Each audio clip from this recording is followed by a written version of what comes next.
මම ඔබට සම්මා දිට්ඨිය පිළිබඳ එක් ධර්ම පරයායක් පැහැදිලි කරන්නම්. ඊතා ඕනෑකමින් මෙය අවසන් වන තෙක්ම අසන්න. ඔබට හැකි වේවි ඉන් යම් අවබෝධයක් ලබන්න.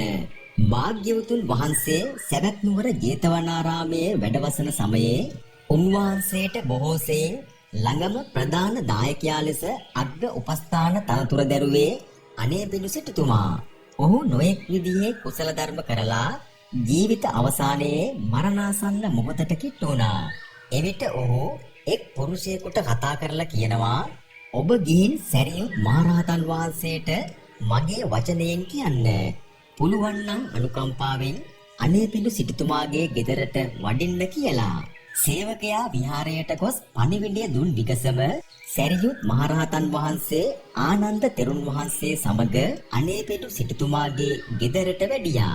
ඉතින් මේ අනේපිඬු සිටුතුමා මහා සංඝරත්නයට හරියම කැමතියි. ඒ අතරින් සැරියුත් මහරහතන් වහන්සේට පුජ්‍යලික ලැබිකමක්, සෙනෙහසක්, ආදරයක් තිබුණා. ඒ නිසා සැරියුත් මහරහතන් වහන්සේ මගේමයි කියමින් මම ආයනය කරමින් තමයි ජීවත් වෙනවා කියන්නේ. ඉතින් තමන්ගේ ජීවිතයේ අන්තිම මොහොතේ තමන් ආදරය කරන ස්වාමීන් වහන්සේ නමක් තමාගේ නිවසට වැඩමවා ගත්තා. මේ වෙලාවේ සැරියුත් හාමුදුරුවෝ අහනවා, ගෘහපතිය ඉවසන්න පුළුවන්ද? ඔබේ රෝගාබාධ අඩු වෙනවා පේනවාද? වැඩි වෙනවා පේනවාද? ස්වාමීනි, මගේ රෝගය ඉතාමත් දරුණුයි.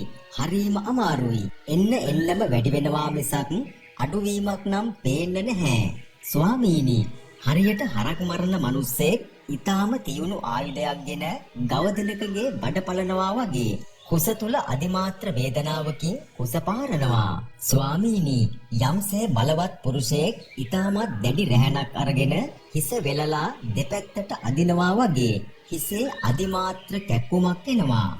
මේ විදිහට අනේපිඬු සිටුතුමා සැරියුත් මහරහතන් වහන්සේට දුක් වේදනාවේ අදිමාත්‍ර බව පෙන්නුවා. ඒ වෙලාවේදී සැරියුත් මහරහතන් වහන්සේ දේශනා කරනවා, ගෘහපතිය, එසේනම් ඔබ මෙහෙම හික්මෙන්න ඕන. මගේ මේ විඥාණයට, මගේ මේ සිතට ඇස ඇසුරු නොවේවා. ඇස උපාදානය නොවේවා. චක්කු විඥාණය ඇසුරු නොවේවා. චක්කු විඥාණය උපාදානය නොවේවා. මේ විදිහට සැරියුත් හාමුදුරුවෝ කන, නාසය, දිව, ශරීරය හා මනස යන ආයතන 6 ගැනම මේ විදිහට හික්මෙන්න කියලා අවවාද කළා. මේ අවස්ථාවේ අනේපිඬු සිටුතුමා අඬන්නට වුණා. අඬනකොට ආනන්ද තෙරුන් වහන්සේ අහනවා, ගෘහපතිය, ඇයි ඔබ මේ අඬන්නේ? මේ වස්තුන් වල ඇලෙනවද? මේ වස්තුන් දාලා යන්න ඔබට ලෝභයිද, දුකයිද කියලා ඇහුවා. ස්වාමීනි, මම වස්තුන්ගේ ඇලෙන්නේ නැහැ. මේ වස්තුන් දාලා යන්න මට දුක නැහැ. නමුත් ස්වාමීනි, මේ වගේ දහම් පරයායක්, මේ වගේ දහම් කරුණු ටිකක් ඇසූ පිරූ බවක් මතක නැහැ. ඒ නිසා මේ අහන්නට නොලැබුණු ගැඹුරු දහමක් මට ඇහුණු නිසායි මේ දුක කියනවා. ඊට පස්සේ සැරියුත් මහරහතන් වහන්සේ දේශනා කරනවා, ගෘහපතිය, මේ ශුන්‍යතා පටිසංයුක්ත ධර්මයෝ සුදුවත් අඳින ගිහි අයට අවබෝධ කර ගැනීමට එතරම් පහසු නැහැ. ඒක අපහසුයි කිව්වා. අනේ ස්වාමීනි, එහෙම හිතන්න එපා. මේ සුදුවත් අඳින ගිහි අය අතරේ මේ වගේ ගැඹුරු වරුක් ඇති ශුන්‍යතා පටිසංයුක්ත ධර්මයෝ අවබෝධ කරගන්න පුළුවන් අයත් ඉන්නවා. ඒ නිසා අනුකම්පාවෙන් භික්ෂූන් වහන්සේලාට කියන්න මීට පස්ව මේ වගේ ගැඹුරු ධර්මදේශනා සිදු කරන්න කියලා. එහෙනම් අපි බලමු මේ ස්පර්ශ ආයතන 6 ඇසුරු නොකර ජීවත් වන්නේ කොහොමද කියලා. ඇස, කන, නාසය, දිව, ශරීරය, මනස කියන ආයතන 6 හරහා එන ආරම්මණයන්ට මනසේ ගොඩගසා සිටින මේ ගති ටික බැන්දොත්, නැඹුරු වෙලා පැවතුනොත් අන්න ඔබ ආයතන 6 ඇසුරු කළා වෙනවා. නමුත් ස්පර්ශ ආයතන 6 හරහා උපදින ආරම්මණයත්, එයින් උපදින කර්ම සිත හේවත් මනෝ විඥානයත් වෙන වෙනම දැක්කොත් උපාදානය නොවි ආයතන 6න් විදිලා පවතිනවා. නච කිංචි ලෝකේ උපාදීයති. ඔබ ලෝකයේ කිසිවක් උපාදානය කරලා නැහැ යන ගණයට වැටෙනවා. මෙය සරල ලෙස උදාහරණයකින් පැහැදිලි කළොත් ඔබට ඉන්නවා කියලා හිතන්නකෝ. සුනිල් කියලා ඉතා ලෙන්ගතු යාළුවෙකුයි, සුනිල් කියලා ඔබේ පරම හතුරෙකුයි. ඔන්න ඔබ නිවස ඇතුලේ ඉන්න විට ඔබේ අම්මා කාමරයට ඇවිල්ලා කියනවා පොතේ සුනිල් ඇවිල්ලා කියලා. ඔබ අහනවා මොන සුනිල්ද කියලා. මොකද ඔබේ මනසේ සුනිල් යනුවෙන් ගති කිහිපයක් තිබෙන නිසා ශබ්දය ඇසුණත් මනෝ විඥාණය පැහැදිලිව පිහිටන්නේ නැහැ. දැන් අම්මා කියනවා අර ඔයත් එක්ක එදා ආරවුලක් ඇති කරගත්ත එක්කෙනා කියලා. අන්න එවිට ඔබ ලොකු ආවේගයකින් කේන්තියකින් ඌ මොනවට මෙහෙට ආවද කියලා කාමරයෙන් එළියට එනවා. දැන් ඔන්න ඔබ අර ශබ්දයට මනසේ තිබූ ගතියක් බැඳා. එයට සතුරායයි වටිනාකමක් දී ගැටීම උපාදානය කොට ශබ්දය හරහා කන ඇසුරු කළා. ඒ වෙලාවේ අම්මා ඔබේ අතින් අල්ලාගෙන කියනවා නැහැ කලබල වෙන්න එපා. එයා නෙමෙයි අර ඔයාගේ යාළුවා අල්ලපු ගෙදර සුනිල් කියලා. ෂණිකව ඔබ අර ශබ්දයට දී තිබූ සතුරා යන වටිනාකම අයින් කර මිතුරා කියන වටිනාකම එල්ලනවා. එය ඇලීමක් බවට උපාදානය වී නැවතත් ශබ්දය හරහා ඔබ කන ඇසුරු කරනවා. එයාද අසමින් ඔබ දැන් සාලයට එන විට පුටුවේ වාඩි වෙලා ඉන්න කෙනා දැකලා ඔබ පුදුමයටපත් වෙනවා. අම්මගෙන් අහනවා අම්මේ මේ කවුද? මම මෙයා අඳුනන්නේ නෑනේ කියලා. ඒ කියන්නේ ඔබ දන්න සුනිල්ලා දෙන්නම නෙමෙයි එතන හිටියේ. නැවතත් අම්මා hina වෙලා කියනවා ඔව් මම ඔයාට විහිළුවක් කරේ. මේ සුනිල් ඔයා දන්නේ නැහැ. මේ මගේ මල්ලි කෙනෙක් එයාගේ නමත් සුනිල් කිව්වා. බලන්න ඔබ සාලයට ඇවිත් බලන විට අර ශබ්දයට දෙන්න වටිනාකමක් නැතුව ගියා නේද? ඔබට කිසි දෙයක් හිතාගන්න, මවාගන්න, සිහි කරන්න හැකියාවක් නැතුව ගියා නේද? ඒ කියන්නේ මනෝ විඥාණය නැවතත් පිහිටන්නේ නැතුව යනවා. බලන්න එකම ශබ්ද මාත්‍රයකට ඔබ කීපාරක් එක විදිහට දෝලණය වුණාද කියලා. අන්න ඕක තමයි අසිහිය කියන්නේ. ඔබේ කන ඉදිරියට ආපු ශබ්දයේ ඇත්ත දැක්කේ නැහැ. මගේ හතුරා, මගේ මිතුරා, නන්නාඳුනන පුජ්‍යලයා කියලා එළියෙන් ආපු දෙයක් නොවේ. ඔබමයි හදාගත්තේ, ඔබමයි හිතුවේ කියලා ඔබ දන්නේ නැහැ. ඇත්තනම් මොකක්ද? බාහිරයෙන් කිසි දෙයක් හමු වෙලා නැහැ.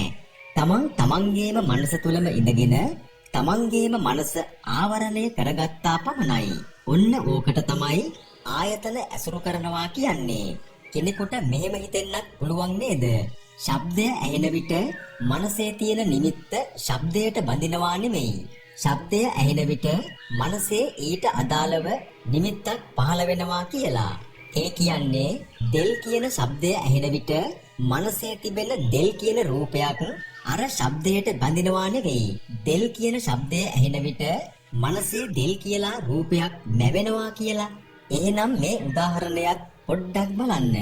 ඔබ ජපන් ජාතිකයෙකුට දෙල් ගෙඩියක් කියලා කිව්වොත් මේ මොනවා ගැනද කියන්නේ කියලා ඔහුට මනසේ සටහනක් නැවෙනවද? ඒ වගේම ජපන් ජාතිකයා ඔබට ඔහුගේ භාෂාවෙන් දෙල් වලට කියන නම කිව්වොත් මේ කියන්නේ මේකයි කියලා ඔබට චිත්ත රූපයක් නැවෙනවද? එසේනම් ශබ්දය නිසා නම් නිමිති හටගන්නේ ඔබ කියන දේ ඔහුටත්, ඔහු කියන දේ ඔබටත් වැටහිය යුතුයි නේද? එහෙනම් අපි භාෂාවක් දන්නවා, භාෂාව දන්නේ නැහැ කියන්නේ කුමක්ද? ශබ්දය හරහා චිත්ත රූප මවා ගන්න පුළුවන් නම් භාෂාව දන්නවා. ශබ්දය හරහා චිත්ත රූප මවා ගන්න බැරි නම් භාෂාව දන්නේ නැහැ. ඇහැට පෙනෙන රූපයත් ඔය වගේමයි. අපි නිකමට හිතමු කෙනෙක් ඔයාගේ අතට ගෙඩියක් දෙනවා. ඒක ඔබ දකින්නේ පළමු වතාවටයි. මීට පෙර ඔබ එය දැකලා නැහැ. දැන් ඇස් ඉදිරිපිට වර්ණ මාත්‍රයක් තිබුණට මේක අසවල් දෙය කියලා ඔබට අදහසක් තියනවද? එය විග්‍රහ කරන්න පුළුවන්ද? බැහැ නේද? එහෙනම් රූපය කියන දේ හරිම අහිංසකයි. රූපයේ යථාර්ථය තමයි කිසිම අදහස් ටිකක් රූපය තුලින් එන්නේ නැහැ. එය වර්ණ මාත්‍රයක්ම පමණයි. දැන් ඔයාට ඒ ගෙඩිය දීපු කෙනා කියනවා ඔය තමයි ඩ්‍රැගන් ෆෘට් කියලා. අන්න ඒ ශබ්දය ඇහෙනකොටම ඔබ මොකද කරන්නේ? ඒ ශබ්දය මේ වර්ණ සටහනට ගැට ගහලා මේ හැඩය, මේ රූපය ඩ්‍රැගන් ෆෘට් කියලා මනෝමයක් එතන හදාගන්නවා.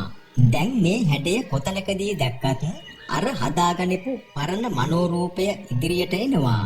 ඔන්න දැන් ඔබ දන්නේ නැහැ මේ වර්ණ සටහන හමු වෙන හැම විටම ඔබම හදාගනිපු ඩ්‍රැගන් ෆෘට් ගෙඩියක් මිසක් එළියේ තියෙන ඩ්‍රැගන් ෆෘට් ගෙඩියක් නෙමෙයි ඔබට හමුවන්නේ කියලා. ඔබ හිතන්නේ අර රූපය ඩ්‍රැගන් ෆෘට් කියලා. අන්න එතකොට උනේ මොකක්ද? අර සාරිපුත්ත මහරහතන් වහන්සේ අනේපිඩු සිටුතුමාට කරන්න එපා කියපු දේ ඔබ කරලා. මොකක්ද? මනෝ විඥාණයට ඇහැ රූපයයි චක්කු විඥාණයයි බැදලා ඇහැ ඇසුරු කරන්න දීලා. එහෙනම් පේනව නේද? එළියේ තියෙන රූපයකට අපේ සිතේ රාගයවත් දේශයවත් ඇති කරන්න බෑ. එය හුදෙක්ම ඇති කරගන්නේ අපිමයි. එය අපේ මනෝ විකාරයක්ම පමණයි. මෙතනදී ඇහැ රූපය චක්කු විඥාණය නිසා මනෝ විඥාණය පහළ වුණාට වරදක් නැහැ. නමුත් මේ වර්ණ සටහන දකින විට ඩ්‍රැගන් ෆෘට් කියන අදහස නේද ඇතිවන්නේ කියලා ඇත්ත ඇති සැටියෙන් දැක්කා නම් කාරණය ඉවරයි. අන්න ඒකයි සැරියුත් මහරහතන් වහන්සේ දේශනා කළේ ස්පර්ශ ආයතන 6 හරහා ඕනෑම දෙයක් හිතන්න කියන්න කරන්න. නමුත් හිතන කියන කරන දේවල් නැවත ස්පර්ශ ආයතන 6ට ඇසුරු වෙන්න දෙන්න එපා කියලා. අන්න එහෙම කළොත් ඔබට ලෝකය කියලා එකක් හමුවන්නේ නැහැ. ලෝකය කියන එකෙන් මිදෙනවා. ඒ කියන්නේ එන අරමුණ එතනම නිරුද්ධ වන නිසා මේ ආයතන 6න් දෙන අරමුණු වලට ආත්ම සංඥාව පතිත වන්නේ නැහැ. ඒ නිසා ආයතන 6 ඇසුරු නොවන නිසා එවිට උපාදානයක් පිහිටන්නේ නැහැ. ඒ හේතුවෙන්ම සසරට කර්ම බීජ හැදෙන එක නවතිනවා. ඒකයි භාග්‍යවතුන් වහන්සේ දේශනා කළේ ලෝකය හදන්නෙත් අපි, ලෝකයෙන් මිදෙන්නෙත් අපි කියලා. තෙරුවන් සරණයි. සැමටම ඒ උතුම් නිර්වාණය සාක්ෂාත් වේවා.